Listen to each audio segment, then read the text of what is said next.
Saints season in review. Ross Jackson at Ross Jackson Nola on Twitter. Locked on Saints is the channel on YouTube. We're going to be looking at this video here. We're going to be talking about coaches, personnel, the whole thing. What went right? What went wrong?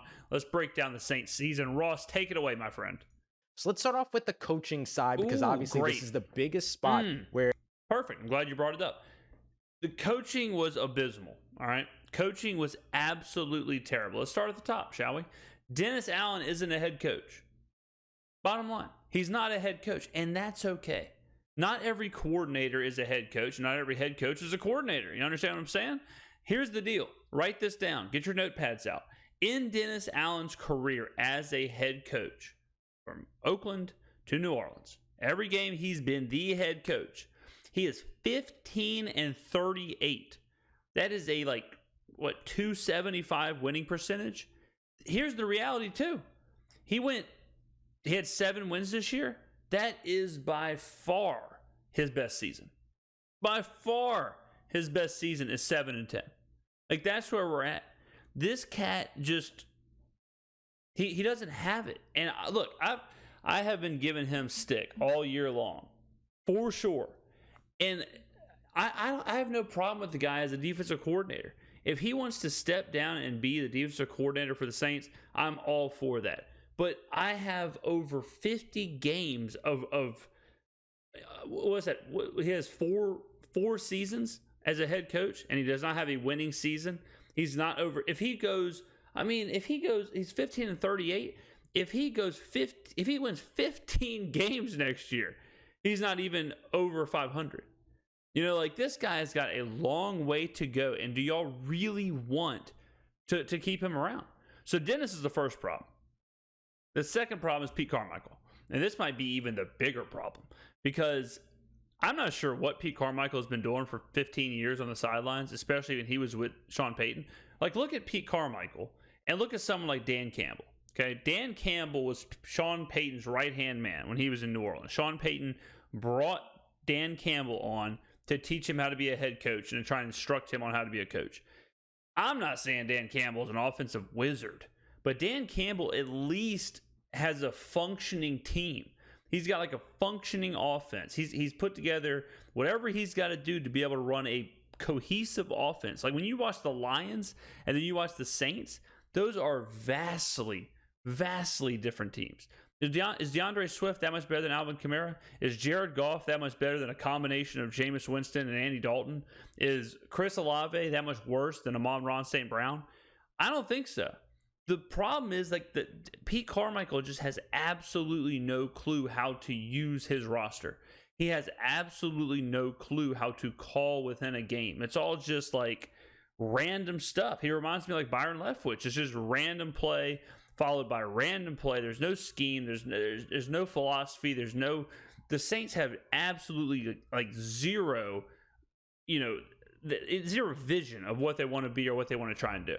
So those two, F-, failure. What's below an F-? Pete Carmichael and Dennis Allen have got to go. Everyone expects the New Orleans Saints to address things one way or another, and it's the offense that really, really, really needs to work, and that could mean a change at offensive coordinator on the way. If there is a change at coordinator on the way, don't expect it to happen in the next couple of days, although that is very possible. Expect the New Orleans Saints to take their time here. If they can't... You got 60 days, as far as I'm concerned, because right now, the season ended. I'm recording this on January 11th, Wednesday. The season ended a couple days ago. So I'm not expecting them to just start firing people, canning people left and right. I think you take 2 weeks, 3 weeks, do your review, do your own processes, whatever that may be. But you do have to work quick because the offseason starts, I would say, around the Senior Bowl. If y'all don't know what the Senior Bowl is, the Senior Bowl is held in Alabama.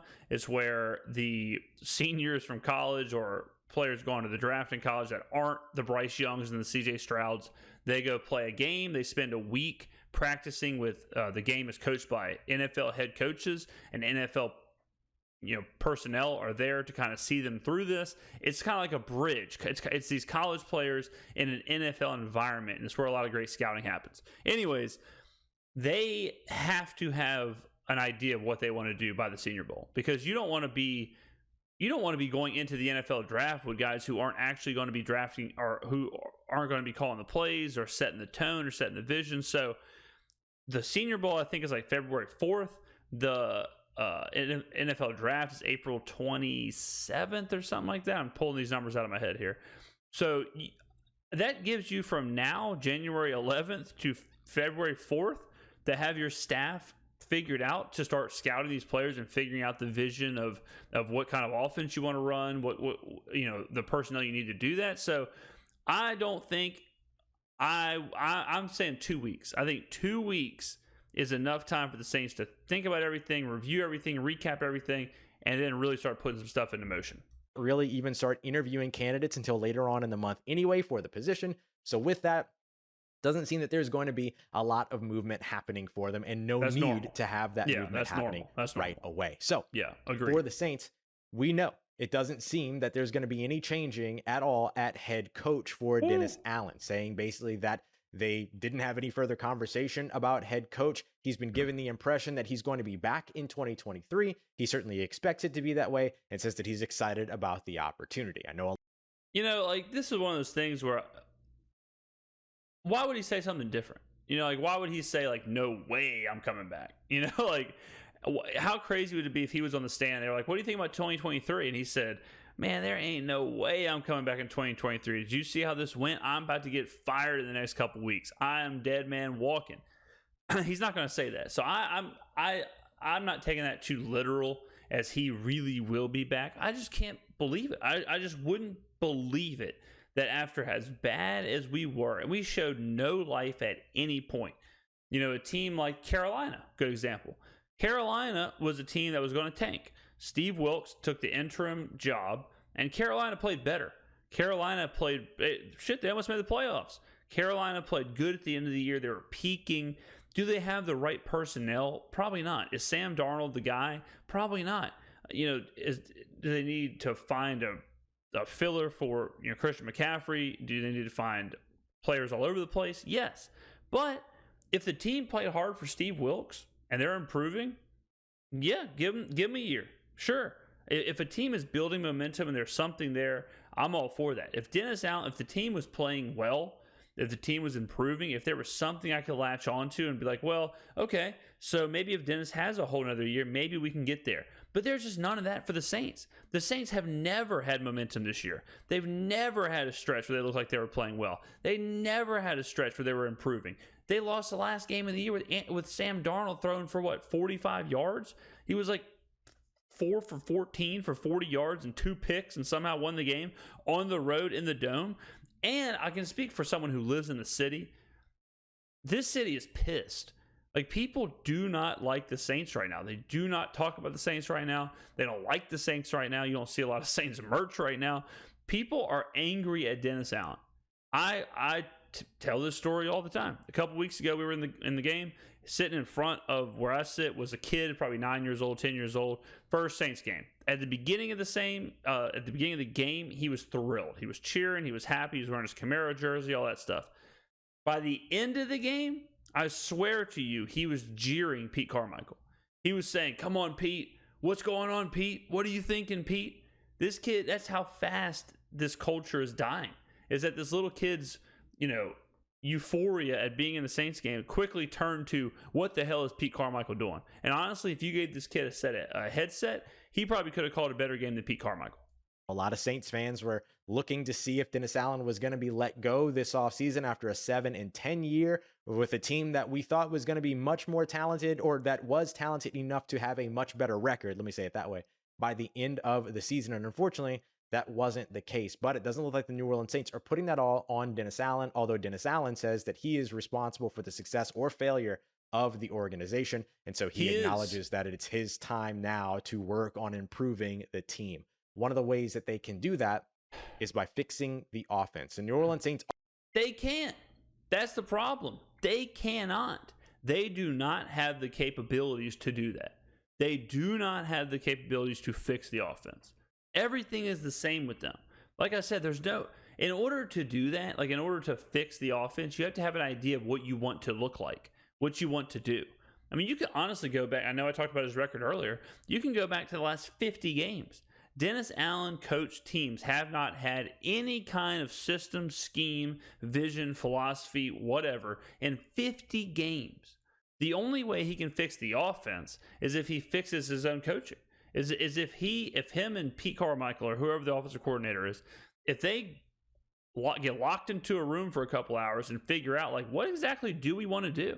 Do we want to run the ball? Do we want to pass? Like, do we want to be a passing offense? What kind of personnel do we want to have? What do we want to do on third downs?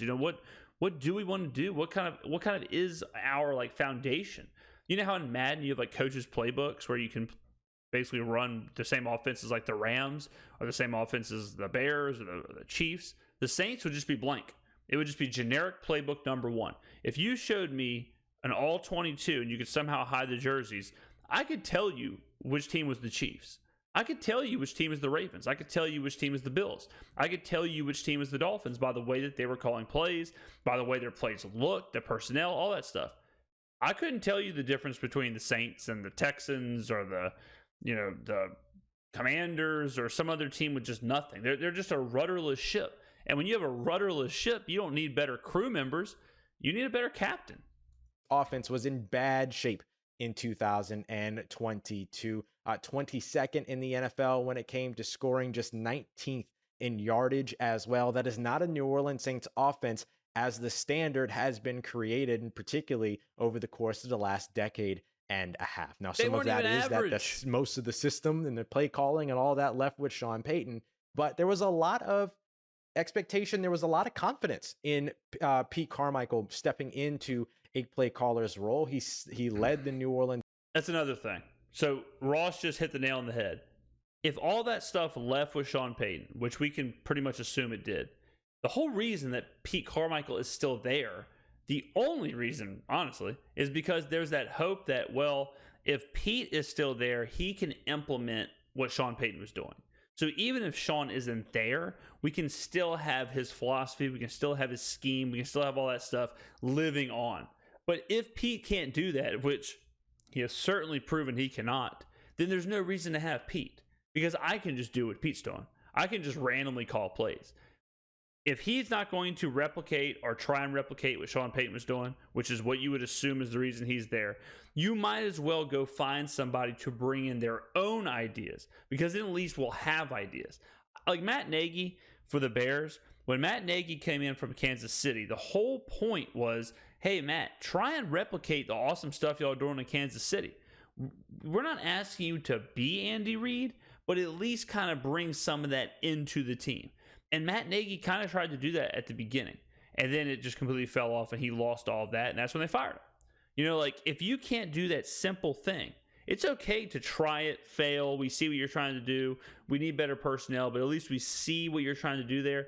Pete is, nothing. If you were watching the Saints, and I hope Mickey Loomis was watching, our scheme, our offense, the way we rotate players, the way all that stuff, it's not even close to what Sean Payton was doing.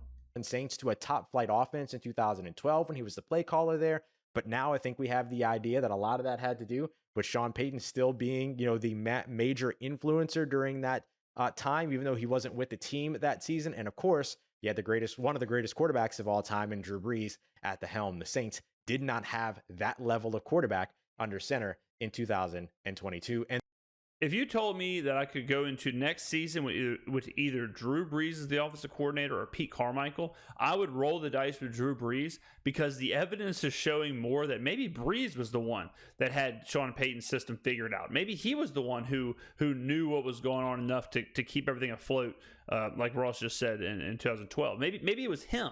Maybe it wasn't Pete. Well, I know it wasn't Pete. So now that the mystery, we got to get Colombo, but the mystery to solve is, if Pete Carmichael wasn't calling the plays, if he doesn't know what the hell is going on, who can we find that was? And they won't in 2023 either. So when it comes to what the New Orleans Saints are very likely going to have to make a change at, offensive coordinator is definitely one of those spots. Now, there are a lot of different candidates that are going to be out there. I've highlighted some of my favorites: Bobby Slowick, the passing game coordinator from the San Francisco 49ers, Brian Johnson, who's the quarterbacks coach in Philadelphia. There's also, of course, quarterbacks coach and passing game coordinator here in New Orleans already, Ronald Curry, who the Saints have been grooming to become an offensive coordinator at some point. And I know that's part of his goal and sort of aspiration as well. But external candidates might be a little bit more appealing after the New Orleans Saints weren't able to win with internal candidates in 2022. So expect it. I'm fine with any of the people he just listed, and they're different offenses. I'm okay with, like I said, I'm okay with bringing in basically anyone with an idea and a vision. That's what we have to have. I mean, we have to have someone that we bring in like from San Francisco. If you bring him in, you're assuming you're going to get a slice of Kyle Shanahan's offense. You know, that's major changes. If you're running Kyle Shanahan's offense, it's a completely different scheme. If you bring in someone from Philly, completely different scheme. You bring in somebody from Detroit, completely different scheme. You know, so Ben Johnson popped up on my YouTube video yesterday in the comments. Some people were throwing his name around out there. I have no problem with that. Bring in someone who has an idea of what they want to do and who they want to be.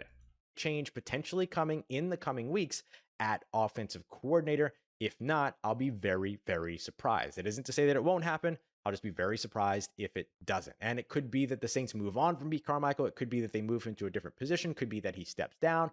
Whatever, avenue leads to a change there, I would expect there to be some kind of change there and some good candidates out there. I think he's available for the team. When it comes to defensive coordinator, ninth best yardage defense in the NFL, a top flight scoring defense in the NFL as well. This was a defense that actually performed very well. They didn't allow more than 20 points in the last 8 games of the season. So the co-defensive coordinator kind of structure worked for the New Orleans Saints. Chris Richard, Ryan Nielsen did a great job together. That was something I was a little bit concerned about going into this year. No problem with the defense. Defense too.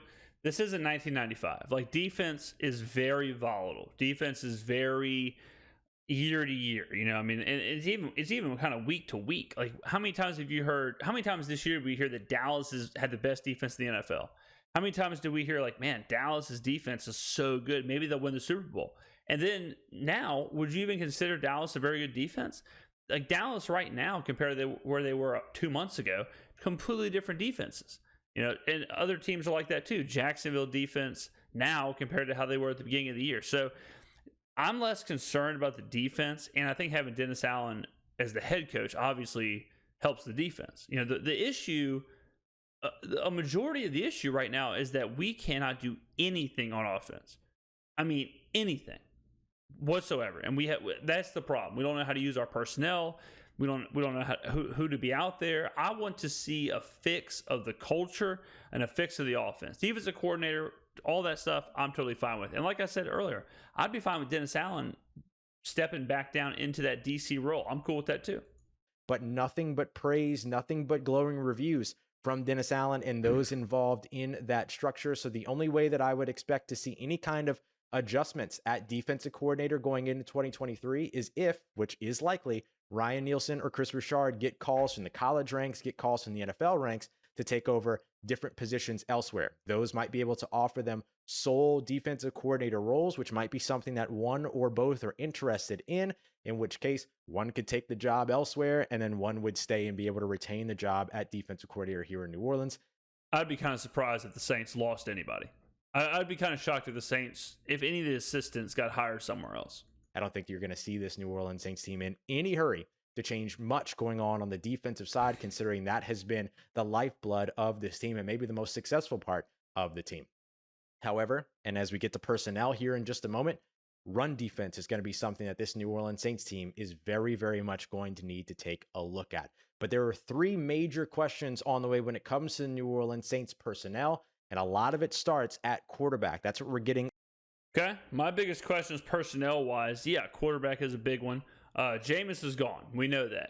Andy was good this year. I think PFF had him rated as like the 7th or 8th best quarterback. I think I'm fine with Andy coming back. I don't want Andy to be the starter because there's a ceiling on how successful you can be with Andy Dalton as your starting quarterback.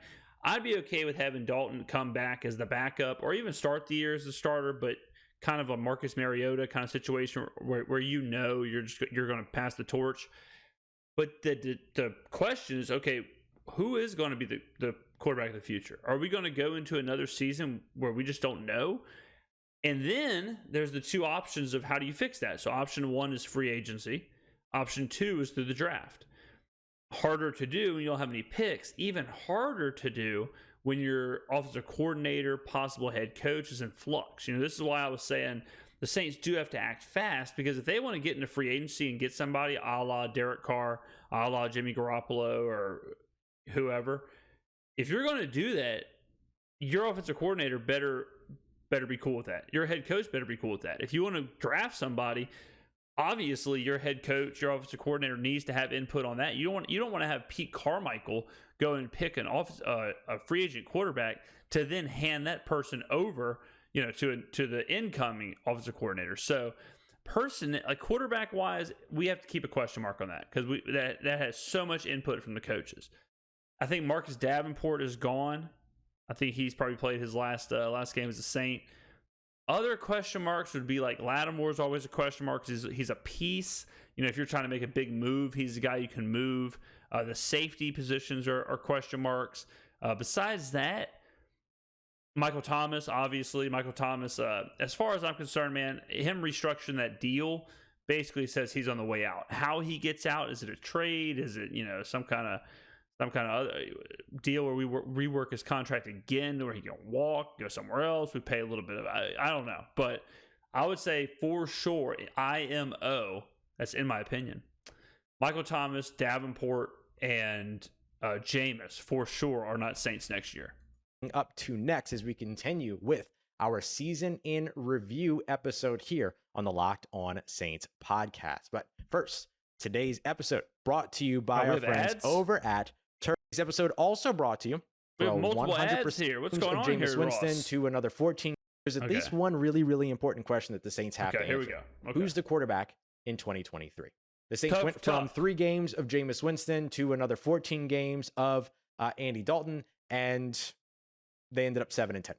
Yeah. So the way that I look at the New Orleans Saints quarterback situation here is that Andy Dalton's not under contract next season, although I wouldn't be surprised to see him back in the black and gold, if I'm being honest. Doesn't mean that he would be back as a starter, but could mean that he would be back as like a veteran mentor or one of a pair of veteran quarterbacks that's brought in.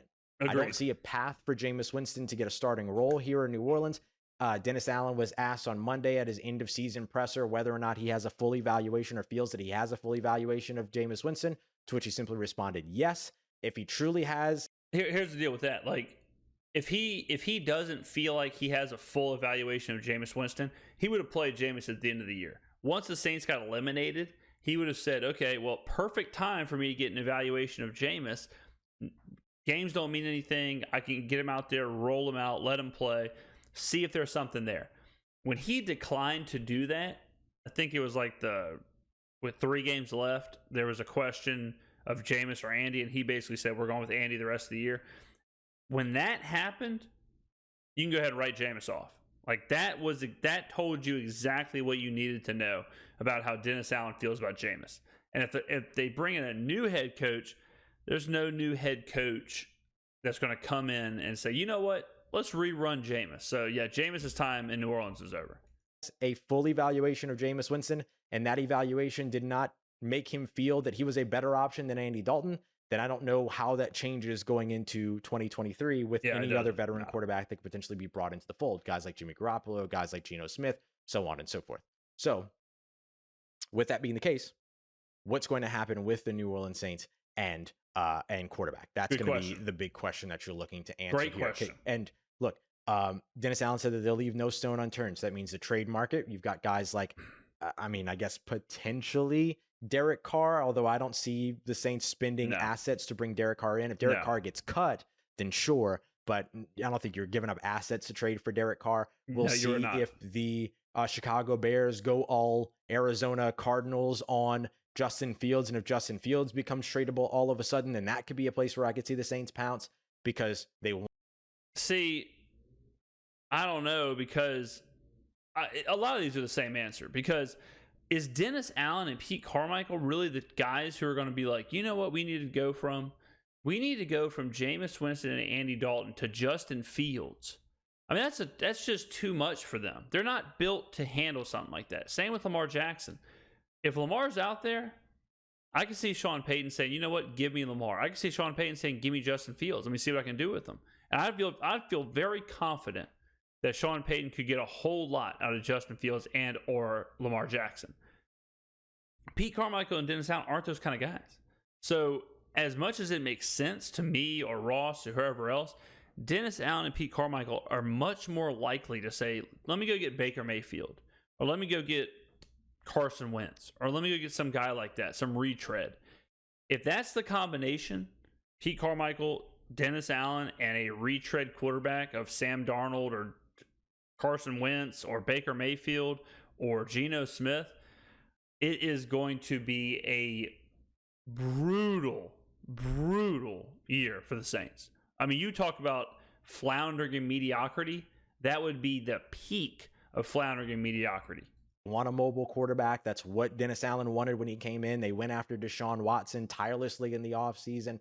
And then, of course, they could find that same archetype in the draft as well. And the Sean Payton potential trade ends up adding to all of that. I mentioned yesterday that the Arizona Cardinals have the 4th overall pick. I'm so sorry. They have the 3rd overall pick. I don't know if you can get the 3rd overall pick for Sean Payton. If you do, it's the only thing you get in that trade package. And then sure, you can go out there, you can get yourself a CJ Stroud and Anthony Richardson.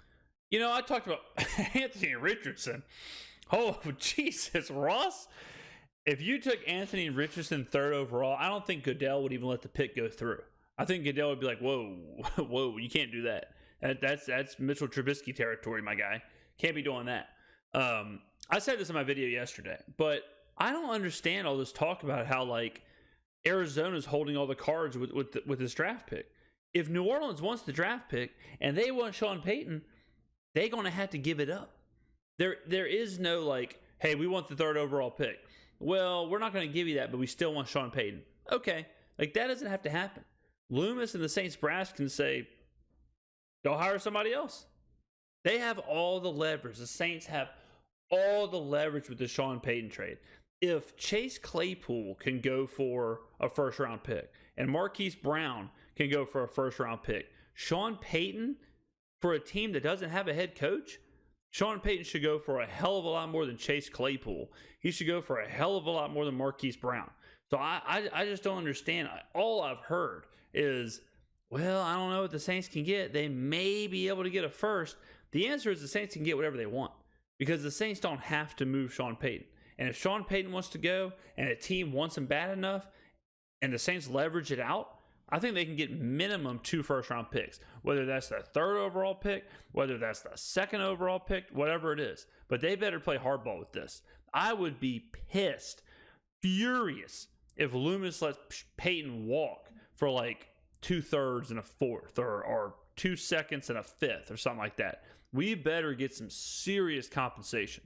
Santa, Will Levis, whoever it is that you like, right? Where if you're, whoever it is that the New Orleans Saints like, it opens up the sort of pick of the litter for them in that case. So they can go and they can find that mobile quarterback archetype if they want it bad enough one way or another here over the course of the offseason. But that quarterback question is a big one that they're going to have to answer. Second question is, what are they going to do with Michael Thomas? Michael Thomas reworked his deal the Saturday before the final game in Week 18, took a massive pay cut in 2023. That seems to indicate that Michael Thomas and the New Orleans Saints are headed to a split. That's an indication. Does not mean that that's exactly what's going to happen. But if the Saints don't move on from him before March 17th of this year, $32+ million becomes guaranteed on his contract in 2024. That's a lot of money to pay a 30+ year old wide receiver. I think Thomas goes. I think they restructured the deal in order to move him. That's just how it seems to me. Now, I do have questions like, why would Michael Thomas do that? Why wouldn't he just sit back and enjoy that contract? So that part is kind of confusing. But yeah, I think he's gone at that point. So that's something to keep in mind. It doesn't mean that the Saints will move on from Michael Thomas, but it seems to indicate that they will. If they do, then the next piece of that question is going to be, how do you find the big physical possession receiver that ends up adding to your wide receiver room? Because you'll need to find that. There are those types in the draft. There will also be those types out on the market as well, whether that be in free agency or the potential trade market. The Arizona Cardinals already having, some room. I wouldn't be super concerned about that. Like, you can't have everything, right?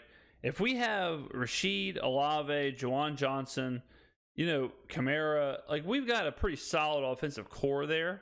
You don't have to worry about like, well, damn, if we lose Thomas, where the hell are we going to get a big sturdy wide receiver?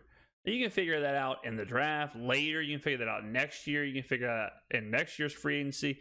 You don't have to constantly be like, well, if we lose this, we have to have it next year.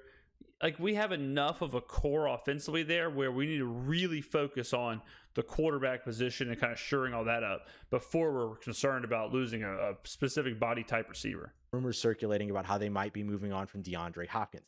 I don't think that that's a spot where the Saints get involved, but that's something to watch because that trade will that effectively sets the ceiling for wide receiver trades for the rest of the offseason if he goes early in the offseason. So something to watch. It's not to say the Saints won't get involved there, though. They've done crazier things. And that would be a dope, crazy thing for them to do, by the way. The best kind of crazy thing for them to do. Although you're kind of replacing Michael Thomas with Michael Thomas. Anyway, doesn't matter. So now the other piece that you're looking for is what are the Saints going to do with aging veteran players? There's been a lot of... Yeah, I mean, like you got your Cam Jordans, I think I love Cam Jordan. He's one of my favorite Saints players ever. He might be my favorite Saints player ever. And I think he's one of those guys where you just let him decide. Kind of like J.J. Watt in Houston, where if he says, look, I want to go chase a ring, or I want to go play the last couple, he went to Cal. He may say, I want to go play my last season or 2 seasons out on the West Coast. And then you make it happen. I think he's deserved that. But that's more of a conversation between like the brass and Cam Jordan. Tyrann Mathieu, another aging veteran guy. I think if push comes to shove, if he's not willing to sign some super low deal, he'll probably move on from him as well. Chatter. It's not within NFL circles. It's not within the organization or around the facility. It's more so in media and in the fan bases about guys like Cam Jordan, who there was a lot of there was a lot of conversation about him potentially being traded at the trade deadline. Clearly, that was never going to happen. Same thing with Demario Davis this offseason. And so there are some things that you can consider here. If Cam Jordan is cut or traded with a post-June 1 transaction, you can have 2 of those for every team across the NFL. That saves the Saints around $13 million. Demario Davis, the same thing, would save around $7.5 million. However, I don't see either of those guys going anywhere. I think that would be a borderline. Yeah, I don't either. I mean, like, right now the Saints are teetering on this. I mean, they just don't have much. They don't have much in the form of like a team or a foundation or culture. I know I keep saying that. The lifeblood of that team is Cam Jordan and Demario Davis. So if you move off of them, that is tough for a fan base. If you're moving off of those 2 guys and you're sticking with Dennis Allen and Pete Carmichael and you're trotting out Baker Mayfield or trotting out Dalton, or I mean, at that point, I can't see them doing something like that because it would just be such a sour taste in the fans' mouths. Foolish move. The Saints are in a transitionary period, going from a Hall of Fame head coach and a Hall of Fame quarterback to finding out and trying to figure out who their next, who their long-term head coach is and who their long-term quarterback is. So you don't give up big-time leaders on your team, culture guys, glue guys. They become more important than ever in these transitionary phases. So guys like Cameron Jordan, Demario Davis, as far as I'm concerned, are safe, may even be willing to rework their contracts to open up more salary cap space to allow the Saints to bring in more weapons if they truly believe, as they've told us over and over again, that this team is close. Yeah, now, agreed. Whether you believe that they believe that, whether you don't believe that you believe that, it's what they're saying. It's not what they have to say. They could just not answer that. They could just not volunteer that information at all if they didn't want to. So for the Saints, those veteran players, if they do believe that they're as close as they believe they are, those players will be incredibly valuable. I think the Saints are pretty close, to be honest. I mean, I know I've been kind of down on them, but if you remove Pete Carmichael and Dennis Allen, let's just pretend we get rid of them, and you bring in like a version of a Brian Daboll or a Mike McDaniel who hits the ground running, imprints his culture and DNA into the team. That sounded kind of sus. If he does that, I think we could be exactly how the Dolphins were this year, exactly how the Giants are this year, where it's just a complete turnaround. We have the talent. Our roster is super talented. I mean, people keep talking about like Sean Payton going to Arizona, I don't think Arizona's roster is better than the Saints roster. There's a lot of teams that you can look at and say, that's pretty comparable to the Saints. Would you rather have the Rams roster or the Saints roster? I'd rather have the Saints roster. I think the Saints are low key of sneaky good roster when you look at it. It's got a mix of young and veteran. It's got a mix of skill players. Like I think there's a lot there. And you got Olave, like you have Penning, you have some young core guys at key positions that a new coach or whoever could work with. Like I do think the Saints are a quarterback and a coach away from being a legit threat going into 2023. So I don't see the Saints moving on from there. The last question, which is one that we've kind of alluded to, just to add a little bit of extra color, a little bit of extra flavor here, is of course, what do you do with Sean Payton? Where does he potentially get traded? We'll be breaking that down and watching that story all across the offseason, and of course, watching around the NFL to see where those potential. I've covered that a ton on this channel. I have a ton of videos dedicated to where I think Sean Payton will go, where I think he should go, the landing spots, the options. So I won't get into that right here, but if you want to watch, it's all over the channel. Openings in Dallas. Literally, the video yesterday is landing spots for Sean Payton. That makes sense. Happening. Up next, what worked for the New Orleans Saints? What needs improvement? We'll highlight a couple each. If you want to see the rest, I've got nearly 3 Saints with. My guy is paying the bills. I gotta get in this Ross Jackson. I gotta get some of these deals. Improvement for the New Orleans Saints this season. So we're gonna take a look at these from. These are ones that I laid out again over at CrescentCitySports.com. If you want to see the rest of my 3,000 words of the season in review here. Right. But I'm gonna pick a couple of my favorites, and I want to start off with exactly what I told you I was gonna start off with, which is one of the things that worked this season were things that worked this season. Chris Olave, he was good. I think Andy Dalton was good. How much that impacts the future? I don't know. Pete Werner was good. The Crown, the Bloody Marys were delicious at the Dome. The Crown and Sprites, the double shots. The bartenders were fantastic, very heavy-handed. Chicken tender baskets, those were great all year long. The French fries were great all year long. The Dome dogs, fantastic. Those things worked well. That's really about it. Rookie wide receivers Chris Olave and Rashid Shaheed. How Rashid was good as well too. How good were they? Good. Chris Olave went out there his rookie season, put up over 1,000 yards, something that we thought he and Michael Thomas might be able to do together in 2022, but unfortunately Michael Thomas only got 3 games in. But Chris Olave never slowed down over the course of the offseason, of the season, despite missing 2 games. He's now second on the New Orleans Saints list when it comes to yards gained in the passing game by a rookie wide receiver, behind, of course, only Michael Thomas. As for Rashid Shaheed, what a revelation he was in 2022. Yeah. And I don't even mean that just as a return man. I mean that as deep an offensive weapon, right? 488 yards in just 12 games as a guy that came in and really kind of, the Saints had to figure out how they were going to use him for the first probably 6 of those games. That's the other thing that people forget about the Saints. The team last year, and by last year I mean not 5 days ago, the year before that, you're talking about Keith Kirkwood, Marquez Callaway are your best receivers. Trevor Siemian is your starting quarterback. That team had a lot of injury issues. That team had a lot going on. This year, besides Thomas, it was a pretty talent-heavy roster.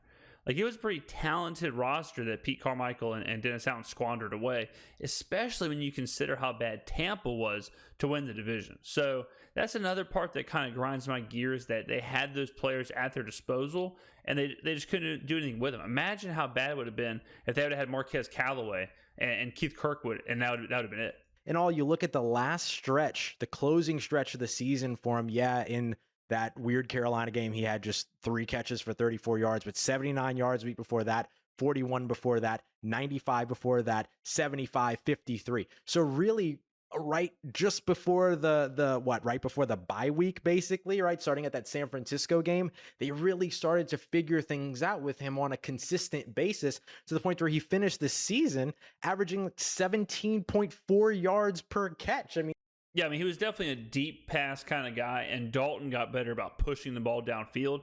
And I think when all that happened is when we saw Dalton kind of explode in the offense, have at least that. They at least had that deep threat. They at least had that where Andy was really kind of spreading the field out, whereas at the beginning of the season, Andy was much more like checking down, much more conservative, and then he kind of started spinning it. That's a very micro shot of the offense. But yeah, the deep threat, Rashid, Olave, they did work well. Yeah. I mean, the kid was just outstanding the moment that he got his first opportunity out on the field, like in earnest, right? Yeah. In earnest, like really got his first opportunity. So For sure. big fan of what Chris Olave and Rashid Shaheed were able to do. They are the future of the New Orleans Saints when it comes to their passing offense, which hopefully sees a boost with better quarterback play, better play calling in 2023. You want to see more of the pluses? Again, CrescentCitySports.com. I've got a big old piece over there for you. But the linebackers are mentioned. Alante Taylor, of course, is mentioned. Yeah. Juwan John. Alante was good. Alante, he kind of got benched towards the end of the year there. Again, thanks a lot, Dennis Allen. But I thought Alante Taylor was good. I was very impressed with how he had to step in, immediately cover some big-time receivers because of Lattimore's injuries in the middle of the year. I was impressed with him. Johnson is in there. And then special teams as well, because I'm a big fan of the special teams coverage and the very, very underrated signing of Isaac Yiadom as the gunner and punt coverage and kick coverage guy opposite JT Gray. He was really awesome for the Saints. Not everything was great in special teams, though. You want to talk about things that need to be improved upon. Will Lutz. Yeah, Will Lutz. I mean, kickers are volatile. Kickers get the yips. It's just like a golf swing or whatever. Will Lutz was not great this year. Missed 8 kicks amongst kickers that tried at least 25 field goals in 2023. He had the second lowest field goal percentage at just 74.2. Probably his worst season as a pro since his rookie year. I don't think that the Saints are going to be hasty to move on from her or anything like that. You know, he just hasn't really necessarily been the same since that injury that kept him sidelined in 2021. So I wouldn't be surprised to see them bring competition over in camp. But more importantly, when it comes to things that need to be improved upon, head coach, offensive coordinator. We started to see it happen toward the end of the season, but the usage of Alvin Kamara was... God bless. I had so many videos on this exact topic. I had so many breakdowns, both mentally and physically. But this was like this is what I'm talking about with the coaching. The usage of Alvin Kamara, him not getting the ball, the plays they run for him not being involved in the passing game, the routes he's running or the lack of routes he's running. All he was this year was a last resort, dump it to the halfback right before you get sacked and see what can happen.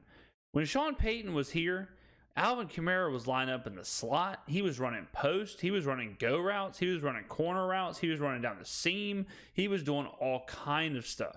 And I understand that he didn't have a great year running the football either, but you've got to play to his strengths. You know, like the Mark Ingram play I point to all the time. Ingram was hurt. He's in against Tampa Bay. He catches a pass, it's like 3rd and 8. He catches a ball out of the flats and goes out injured. Why is Kamara not in the game there? There were so many plays this year. I would love to all 22 it and see. I would love to know how many plays Alvin Kamara was in back-to-back. He would come in, go out, sit out 2 plays, come back in. We'd have whole series where he'd be out. He'd be on first down. He'd leave on second down. He wouldn't be in on a third down, passing down. I understand like a pass blocking situation where you want to put in a running back with a better pass blocking abilities. But there were some times where he would be out on third down and the back wouldn't even block. He would run a route. How is Alvin Kamara not running that route? You know, like his usage was just completely mind numbing. Kamara and running the ball as well. Like Kamara is not Derrick Henry.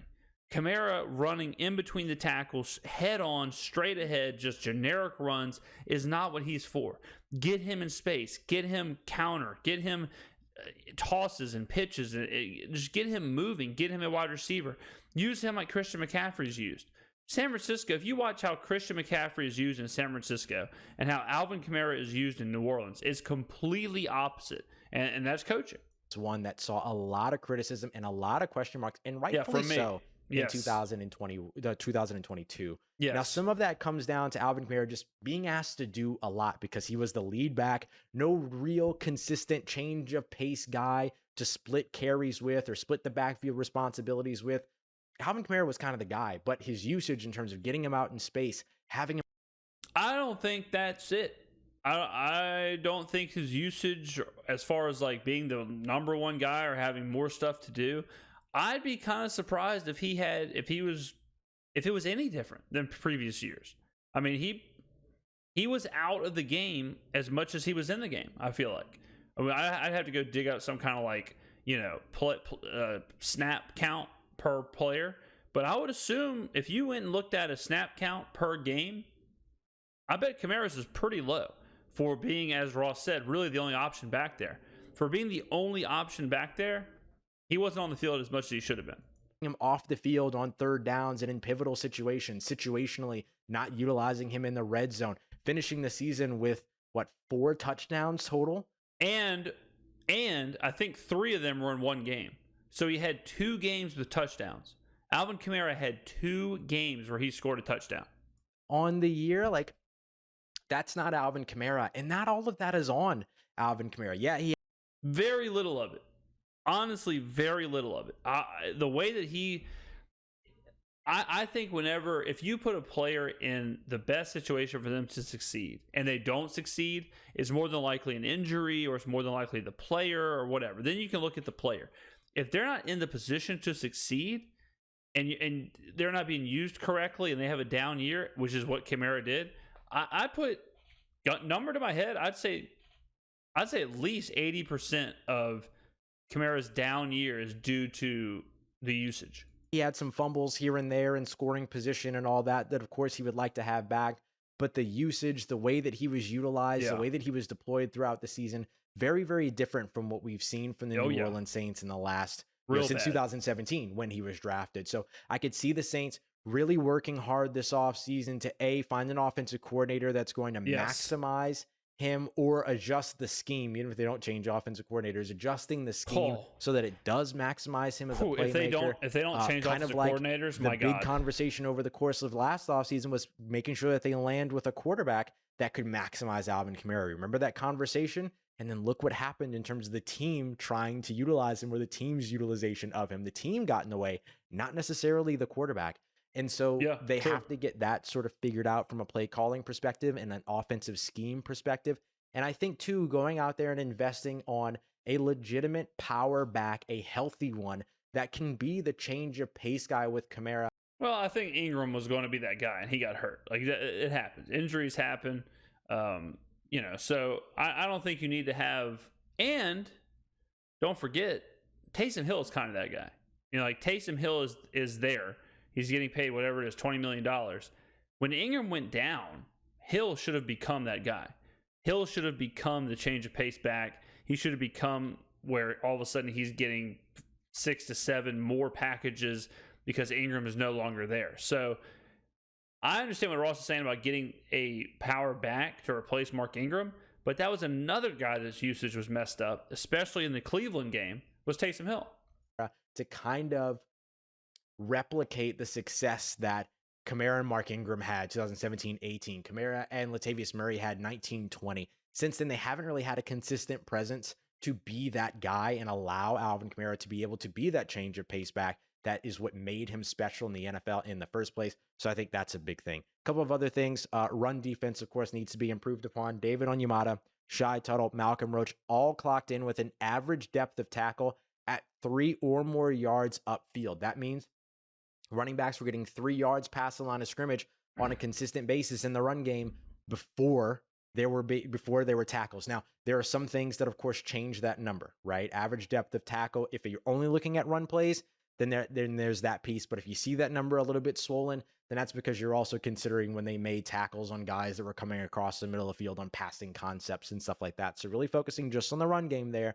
The run defense is a thing that needs to be addressed and needs to be improved. For sure. Contavious Street big time player for the Saints on his 1-year deal. We'd love to see him back in New Orleans in 2023. 2.3 yards upfield, much better numbers there. Those are the usual numbers that you've seen from guys like David Onyemata and Shai Tuttle in the past. To be honest with you, if the Saints brought back this unit, that's not the worst situation for them in the world, as long as they add a big, tough, powerful, punishing nose tackle, defensive tackle that can.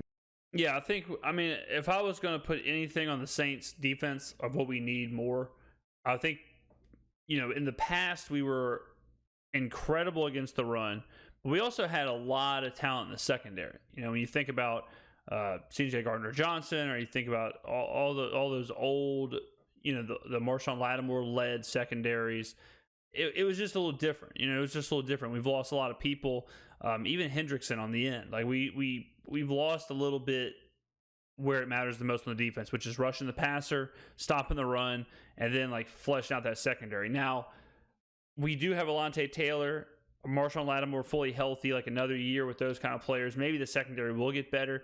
The safeties left a little bit to be desired. Nothing crazy. But yeah, I think a big, imposing middle of the defensive line, defensive tackle to plug some stuff up would be a great start. And if we could start, how many interceptions did we have this year? Not many. Not many. We didn't force a lot of turnovers. So I would handle the defense way after I handled the offense. I'll say that. The defense, by no means were they the Niners, but I think all things considered, they were an okay unit. Get that interior push. Guys like what the Saints have had before in the past, like a Taylor Stallworth or a Malcolm Brown, who pretty much sat on the market for most of the season this year. That could be a necessary addition over the course of the offseason to help them generate a little bit more push in the middle of the line, which will inherently make this run defense a little bit better. Play caller, quarterback, those things we've already discussed. Yeah. Health, that's a big one, of course, as well. That needs to be better for the Saints going into 2023. They have been punished by injuries over the course of the past 2 years, including bookending foot injuries on opposite feet for first-round left tackles and Trevor Penning, who, by the way, legitimately threw someone off the football field against Carolina. He's an enormous man. He's an enormous man. With Trevor Penning, y'all. It's there. Yeah, he's raw. Penning is super raw, super young, battles some injuries. I'm excited to see what he can do with a little bit more, a little more NFL guidance. But he is a mammoth of a human being. He if you just watch him, he is an impressive player. Just hopefully he's going to be able to get healthy, get back out on the field in time for the majority of camp, the majority of the offseason work, and then maybe be out there week 1 ready to go. But you really want to see the injury fortune start to take a turn to help the New Orleans Saints out in the future. So that's our quick year-in review. We're going to continue to look at all of these things. Good deal. Thank you, Ross. I appreciate it. That was a quick little, as my man just said, quick little year-in review. Let me know in the comments below. What is your review of the coach? Is the personnel? What went right? What needs improvement? Tell me your year-in review down below. You don't have to go 3,000 words deep like Ross did. Just let me know in the comments below what you thought about this year. Thank you very much for watching.